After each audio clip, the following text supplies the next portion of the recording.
People need an escape. Some go out drinking, others meet up with friends and play games on their computer. But what if I told you there's another world behind our screens?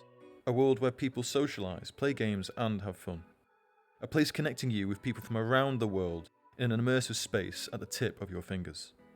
VRChat, where there's something magical around every corner. But is that really the case? Let's talk about VR first. It's estimated that 171 million people use these headsets worldwide, and it's expected that over 3 billion people will be using VR and AR by 2028. That's a 20 times increase over the course of 4 years. The age ranges drastically for users on VR, from the youngest being 10 to the oldest being 60, with 18 to 34 year olds taking up 47% of the demographic. Now, these numbers are interesting, but how has VR impacted people around the world? Well, VR has been used in therapy and meditation, as it allows the therapist to create a safe environment for their clients. It also means that people can fully concentrate on their progress without exterior factors distracting them. VR is also being used in medical practice, teaching people how to handle many situations using the Oxford Medical Simulation. This gives the students an in-depth lesson on the easiest of medical problems to the most intense, without the risk of harming a patient. Yet, like everything, there are some conflicting opinions. The average user of VR headsets tends to be consumers, so excessive use of VR can cause problems socially. It can cause social isolation to the outside world, which can impact a user's health and overall well-being. These VR social spaces can be used as a distraction, however it can quickly become an addiction rather than an escape. Yet, another article says that these social games like VRChat have helped people socially, making them more confident with talking to others. It argues that during COVID-19, VRChat was recognised and used as a way of alleviating loneliness and isolation. Now, I've been playing VR for nearly 3 years, and I think that despite the negative outlook on social problems, there are good communities that are fun and make this experience much better. Rather than debating on my opinion and these articles' findings, let's just dive in and see what the game is really about. With over 100,000 accounts created and a peak of 52,000 active players in the last 30 days, VRChat is booming. Many people, like myself, use this immersive land to relax and have fun, exploring new places created by the users.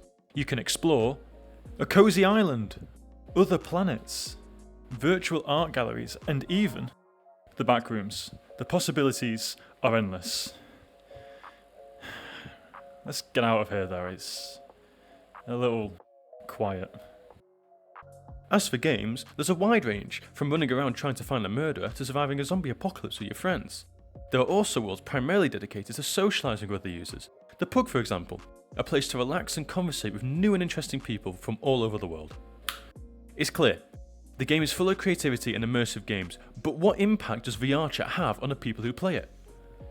I had the pleasure to chat with 3 people, Little Poe, Jenny and Dust Bunny, all of which have 4+ years in this game and are large faces within the community. VRChat has made such a huge impact on my filmmaking, but also my creative voice at large.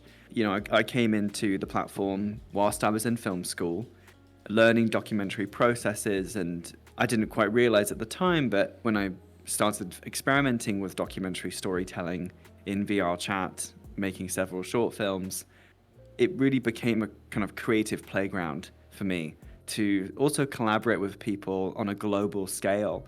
I graduated in 2020 into the pandemic, and naturally during that time there wasn't really an industry to really connect with. So I decided to really immerse myself into this landscape that I'd been playing in for the past 2 years and make a feature film, which ended up being my first and most successful feature film of my career, and has enabled me to create more ambitious work and kind of expand what my creative voice was in those beginnings, and form a production company and make more ambitious virtual production projects. Since the release of We Met in Virtual Reality, which was my debut feature documentary, I launched a production company called Painted Clouds, which was really an initiative for me to collaborate with more artists and other filmmakers, film companies. And so the company was really a motivation for me to collaborate further. Since launching the company, I've had consistent work doing documentaries in VRChat, but also doing some scripted projects within this platform as well as expanding into other engines that are kind of reflective of this nature of real-time collaborative VR filmmaking. So the impact VRChat has made on my career was stellar. And I'll be ever grateful for how much it's enabled me to grow. Our next interviewee is Jenny, filmmaker and former ASL teacher in a Helping Hands group, teaching sign language to people all around the world. Helping Hands, we are very passionate for sharing this language and this culture to people. I think that there's so many people around the world who actually are very interested in sign language, but they just don't take that leap because classes aren't free, they don't have a deaf community near them, they're not sure where to start, they've never interacted with a deaf person ever. Having a space where you can just jump in for free, meet people, that is just so impactful to see people say that sign language has allowed them to grow and allowed them to communicate more. Just the amount of benefits that it gives for people, it's worth it. It's also fun too, at the end of the day, we're a community of friends, and being able to be with each other and educate, it's just really fun. So I'm neurodivergent, and I've always had a very difficult time with understanding socializing in general. I kind of see socializing as just a really long list of rules that nobody says, and you have to learn the hard way every time. I think in real life you have this kind of barrier that stops you from pushing yourself because there's a sense of, embarrassment about your physical appearance, all these factors that you're constantly thinking about that are just removed in VR because you don't have to think about if you broke out the night before, or if your hair is messy, or if your clothes are perfect, because they can't see you, and whoever you're interacting with also has that sense of worry. So you are both meeting each other at this sort of common ground. VRChat has allowed me to grow into a more confident version of myself in so many ways because it allows you to put yourself in situations that you'd never be able to in real life. And then through these experiences of pushing yourself in a virtual setting, it allows you then to take those skills and apply them in real life. Finally, we have Dust Bunny, Twitch streamer and owner of the VR Dance Academy here in VRChat, teaching people new and interesting dances from the comfort of their home. So I started the VR Dance Academy in January 2022, so 3-year anniversary. And I was actually teaching classes long before that in 2019, 2018. But I didn't officially give it a name and a logo and build a community, build a website, build a Discord. So right now we probably have over 1,000 registered students, but we have 100 plus paying students, so I have a membership base. But yeah, these students are paying students and they attend classes Monday through Friday. We have classes throughout the day. And we also have community hangouts and performances. Even though they come here for dance lessons or yoga class or Pilates, we've also just built this big, huge family of friends, and we like to do things together too, outside of class, do some gaming, doing community hangouts, hopping worlds, and just really getting to know each other.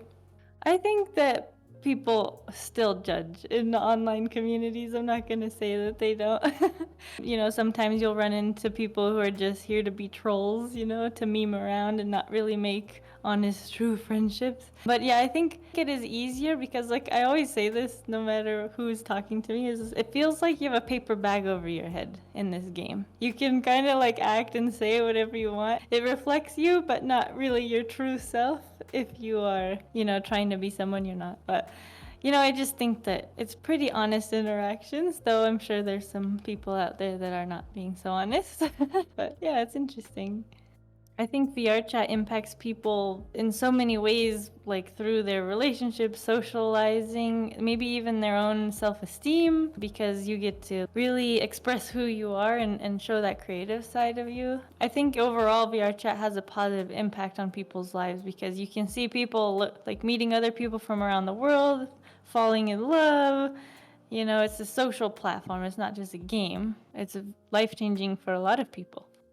So, how has VRChat impacted its users? Over the whole time of creating this video and researching, I believe that the overall impact is positive. It's enabled people to further their career, teach users around the world, and share their passion with others. To be able to pick up a headset and make friends with people no matter how far away they are is outstanding. However, like all walks in life, a small number of people may not be as positive and hide behind the anonymity of their characters. But if you want to have fun and find cool people, check these communities out. In fact, there's so many that I'll place the links for them in the description below. Thank you for watching, I hope you have a wonderful day, and I'll see you soon. Bye bye.